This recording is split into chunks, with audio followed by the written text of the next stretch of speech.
Okay, well, I had 3 words for you. I was troubled, lost, and I had no purpose. I lived a colorful life. I had no direction. I'd lost my faith.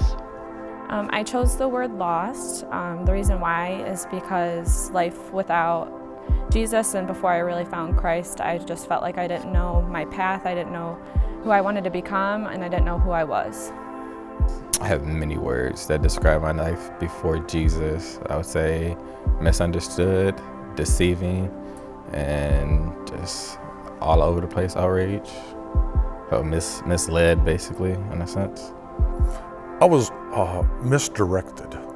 I had drive, and I had direction. It just wasn't in the right direction. Shameful. There was a lot of things that I've done in the past, and I always just felt like my sins were so horrible that God could never be a part of my life.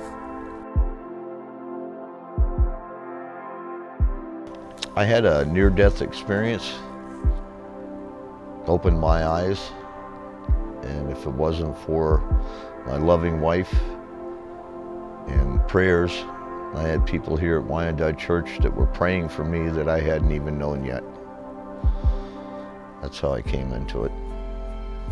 After my uncle passed away from suicide in 2015 was when I really chose to follow Christ, just because it really showed me how quick your life can be taken away from you. And I also want to be able to speak the word of God to people that feel lost and feel like they have nothing left to give to this world, because they do. And I think it's very important that people know that. When I realized that I was still here from the people that I grew up with, so basically I was taking away my own blessings from doing silly things in the world. And then when I started doing good things started happening. So I just live by saying now that do good, get good, do bad, get bad. So I just try to do as much good so that I get all the blessings that I know that I have coming to me. At the level I'm searching for, I received a miracle healing. God came into my life and He healed my arthritic back last November. And you couldn't miss it. It was like nothing else before. So me and my husband were invited to come to church in 2015, and we came a few times and then we didn't come anymore. We just didn't think about it.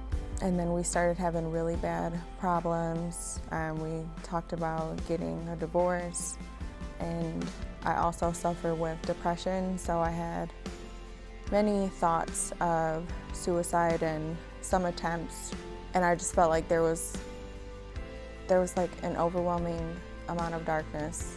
I got therapy and nothing seemed to help.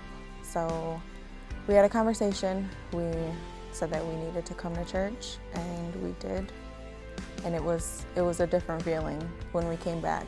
I just felt like I was being just hugged, like my whole body was just being hugged, and that's what really made me feel like God was changing my heart personally, and it was something that I wanted to keep moving closer to.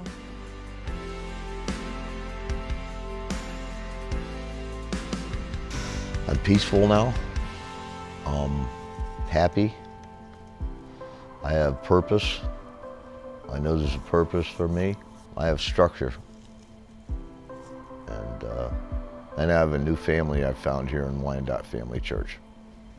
I've learned to accept myself for who I am and to accept things that I can't control, and to also just give my full faith into God and to not be afraid to speak the word of God. It's been overwhelmed. I mean, people that I wouldn't known, pray for me, pray for my family. Just people come out the woodworks and help when you least expect it. So they say that blood is supposed to be thicker than water, but in real life, friendship is thicker than blood, because sometimes those people that you least expected, they help you. Well, family does it. So, I mean, I just look at it as Wyandotte family has been there more than my own family. I think there's a commitment that was It was there, but not at this level. I have a commitment to Jesus that goes right through to the marrow of my bones. I don't feel like I'm lost anymore. I don't feel unloved because I know that God has bigger plans for my future, and everything that I've done I know was for a reason, so that I could get to this point. Because if I didn't go through everything that I did, then I wouldn't see the value in Jesus.